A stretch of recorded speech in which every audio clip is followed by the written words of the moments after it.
Et salut tout le monde, on se retrouve pour une nouvelle vidéo pour la nouvelle mini-box de Duel Links qui vient de leak, Curse of Dread. Mais avant ça, je tenais juste à m'excuser pour la qualité vidéo de la dernière vidéo justement qui est sortie sur la chaîne. Alors, si vous n'êtes pas au courant, je vous invite à regarder la vidéo que je vous mets en description ou dans une fiche au-dessus de ma tête. Mais en gros, très simplement, il y a eu un bug d'encodage du côté de YouTube qui fait que les 13 premières minutes de ma vidéo sont totalement floues. Même en HD, j'y peux rien malheureusement et le problème vient pas de moi. Mon encodage est bon, tout est en HD, il n'y a aucun problème de mon côté, mais les bugs ça arrive. Et puis c'est pas grave, voilà, mais je tenais quand même à m'excuser. Cela étant fait, on enchaîne direct avec la vidéo et donc l'analyse de cette box. C'est parti.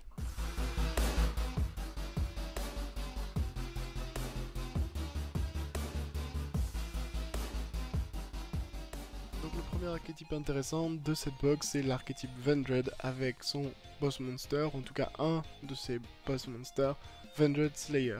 Cette carte, vous pouvez l'invoquer rituellement avec n'importe quelle carte de magie rituelle Vendread, et quand tel combat, vous pouvez défausser, bannir, pardon, je crois, un monstre de type zombie depuis votre cimetière pour lui faire gagner 300 d'attaque. Mais le véritable intérêt de cette carte, c'est que si elle est détruite et envoyée au cimetière, si elle est envoyée au cimetière tout simplement, peu importe comment, vous pouvez ajouter une carte magie rituelle depuis votre deck à votre main, et si vous le faites, vous devez également envoyer un monstre Vendread de votre deck au cimetière. Donc ça c'est pour créer des ressources et on va voir à quoi ces ressources ont une utilité.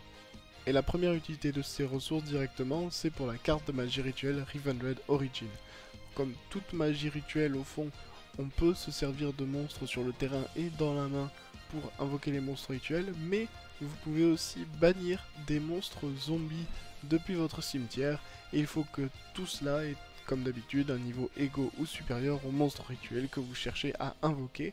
Mais en plus de ça, Revendread Origin a un second effet qui dit que si Revendread Slayer doit être détruit au combat ou par un effet, eh bien vous pouvez bannir cette carte à la place, un peu comme Fusion Neos tout simplement. Et les deux autres boss monsters rituels du deck, c'est Revendread Executor, qui est considéré d'ailleurs sur le terrain comme Revendread Slayer, donc protégé potentiellement par Revendread Origin. Et ce monstre là est très fort car quand il est sur le terrain après avoir été invoqué rituellement, eh bien votre adversaire ne peut pas cibler les cartes que vous contrôlez avec des effets de cartes, quoi que ce soit, sauf Executor. Donc il y a quand même voilà ce côté là où il faut absolument faire quelque chose, taper dans un monstre à 3000 d'attaque, donc c'est quand même pas si facile que ça à gérer. Et en plus de ça, un peu comme Revendread Slayer, si cette carte est détruite au combat ou par un effet de carte, et qu'elle est donc envoyée au cimetière ou pas d'ailleurs, je crois que c'est même pas essentiel, non. Vous pouvez donc ajouter une carte Vendread depuis votre deck à votre main, donc toujours pareil, garder des ressources et pouvoir faire des combos. Et le dernier boss monster que moi j'adore vraiment parce que son effet est complètement craqué, Battlelord. Battlelord c'est très simple, une fois par tour vous pouvez bannir une carte Vendread depuis votre cimetière et déclarer un type, magie, piège ou monstre, et votre adversaire ne pourra plus activer de cartes ou d'effets de ce type. Donc c'est ultra fort évidemment, vous avez peur que votre adversaire utilise Force Spirale dans la noyade ou Mur de l'interruption, vous activez cet effet, vous déclarez piège, et voilà, problème réglé. C'est quand même extrêmement violent. Mais c'est pas les seules cartes de l'archétype Vendread, évidemment. On a aussi les cartes qui donnent des bonus. Alors quand je dis donne des bonus, c'est bien. Par exemple Vendread Revenants. Cette carte, tout d'abord, si elle est en votre position, qu'elle est détruite et envoyée par votre adversaire au cimetière, que ce soit par un effet ou au combat, vous pouvez l'invoquer spécialement, mais elle sera bannie quand elle quittera le terrain. En plus de ça, elle a l'effet de la plupart des Vendread hors monstre rituel, c'est-à-dire que si elle est utilisée pour une invocation rituelle, elle va donner un effet supplémentaire au monstre rituel. Par exemple, Vendread Revenants, s'il est utilisé pour une invocation rituelle, eh bien le monstre donc qui sera invoqué aura un effet supplémentaire qui sera une fois par tour, et c'est un effet rapide. Vous pouvez cibler un monstre invoqué spécialement par votre adversaire et le bannir, donc c'est quand même assez fort. Et on a dans le même style par exemple Unhorde qui lui par contre donnera l'effet de cibler une carte magie et piège que l'adversaire contrôle et la bannir. Donc c'est quand même extrêmement fort et voilà, tous les Vendred monstres hors rituel partagent ce genre d'effet de donner des bonus justement aux monstres invoqués rituellement, ce qui est quand même très très fort. Et moi vraiment j'aime bien ces archétypes, je trouve qu'il y a vraiment de quoi faire et que cette protection et que comment tout le deck tourne autour de Revendred Origin est très très intéressant, un peu comme Fusion Neo, c'est que on risque vraiment à mon avis de voir des decks compétitifs émerger avec cet archétype. Alors en plus de ça, il y a eu beaucoup de support pour le deck zombie de manière générale et surtout il y a Plague Spreader, donc un monstre synthoniseur. Cette carte très très forte de nouveau, si elle est au cimetière, vous pouvez prendre une des cartes de votre main, la mettre sur le dessus de votre deck et invoquer spécialement Plague Spreader, mais vous devrez la bannir quand elle quitte le terrain.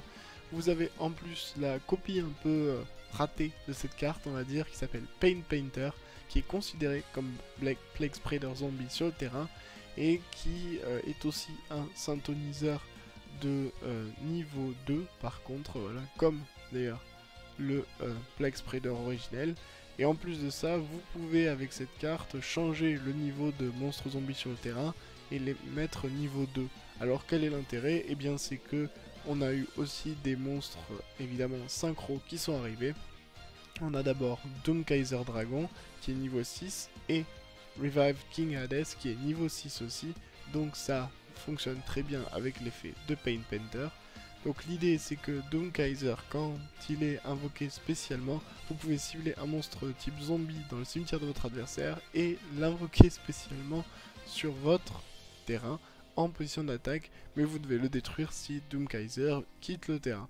Donc c'est quand même très très intéressant je pense s'il y a des mirror match par exemple, ou dans d'autres situations, mais je pense que principalement les mirror match pourraient vraiment être intéressants.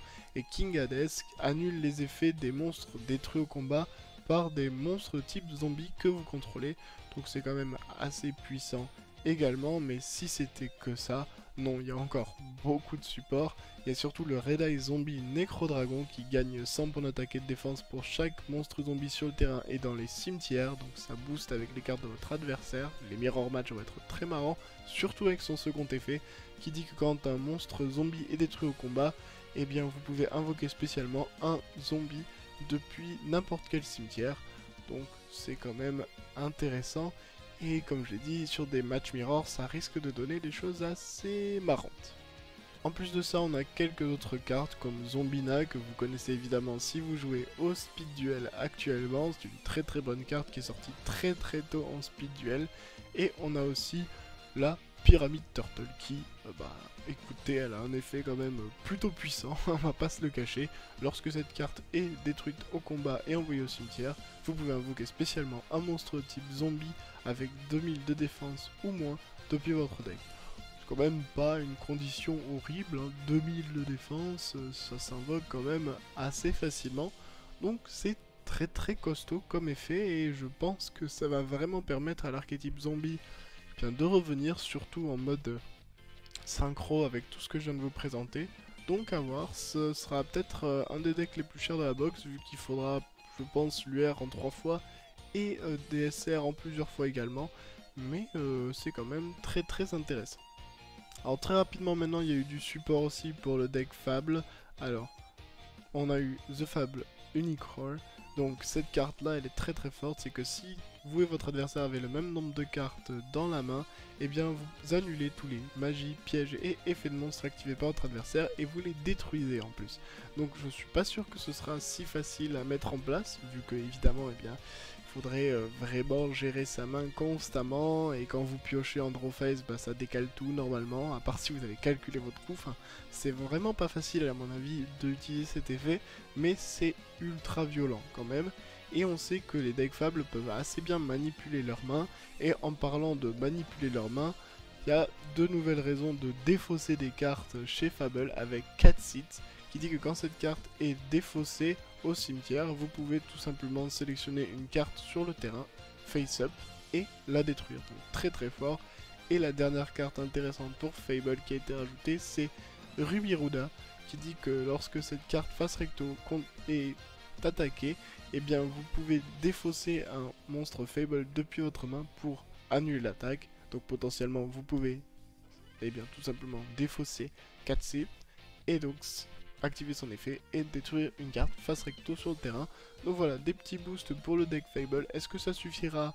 Je sais pas trop, à voir. Mais en tout cas, je trouve quand même ça très intéressant, surtout Unicorn. Et le dernier archétype dont je veux parler dans cette box, c'est l'archétype Venin. Alors attention évidemment à cet archétype, dès qu'on parle de ça, on parle directement, en tout cas on y pense, à Velominaga et à Velominum.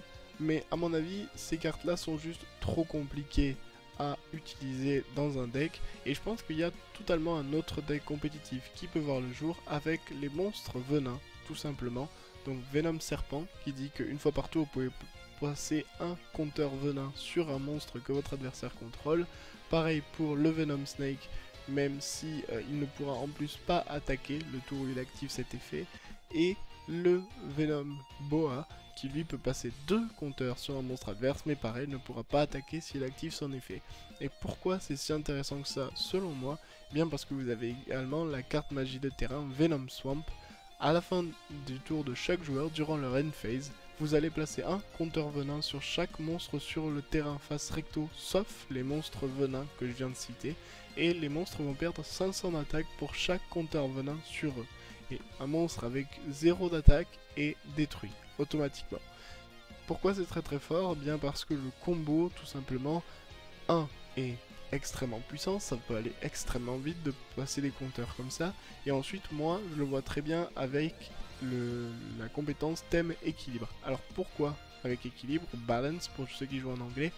Et bien tout simplement parce que vous pouvez jouer 3 Venom Swamp et vous pouvez jouer 3 cartes qui sont déjà sur Duel Links qui s'appellent Terre du Jugement Dernier. Donc si vous vous rappelez pas de cette carte, c'est très simple, c'est que quand votre adversaire invoque spécialement, c'est une carte magie jeu rapide, vous pouvez l'activer, vous pouvez choisir une carte de terrain dans votre deck et l'activer, tout simplement. Donc ça fait qu'avec un deck équilibre, eh bien, vous avez la possibilité d'avoir automatiquement Venom Swamp, parce que la plupart des decks invoquent spécialement ou seront forcés de le faire, à part peut-être Triamid, Triamid c'est vrai, ne le fera pas, mais bon, c'est quand même, je pense, une bonne possibilité dans le deck. Et en plus de ça, eh bien derrière vous pouvez juste jouer les monstres venins comme Serpent et Snake et tout simplement avoir énormément de pièges pour vous protéger. Et je pense que c'est un deck contrôle extrêmement fort, donc à voir ce que ça donne, mais vraiment moi je trouve que la puissance de contrôle du deck est monstrueuse.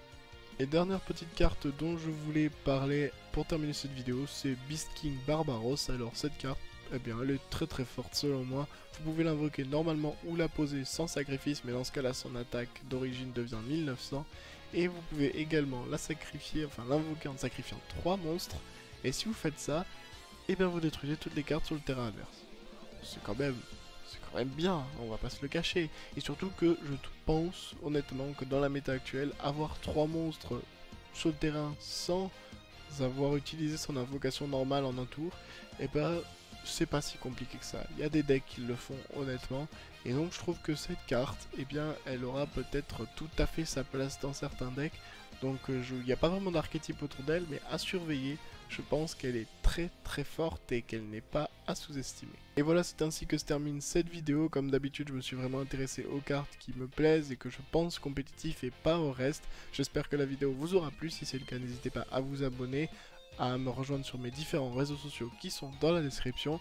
Je vous dis à très vite pour de nouvelles vidéos. En attendant que cette box sorte sur Duel Links, ce sera très probablement du speed duel et potentiellement ça sortira dès demain, à voir en termes de temps si bien, je peux finir l'editing, mais il y a vraiment énormément de deck profile et de decks que je veux vous présenter en speed duel. Je vous dis donc à très vite pour de nouvelles vidéos. C'était Ankara and I'm out.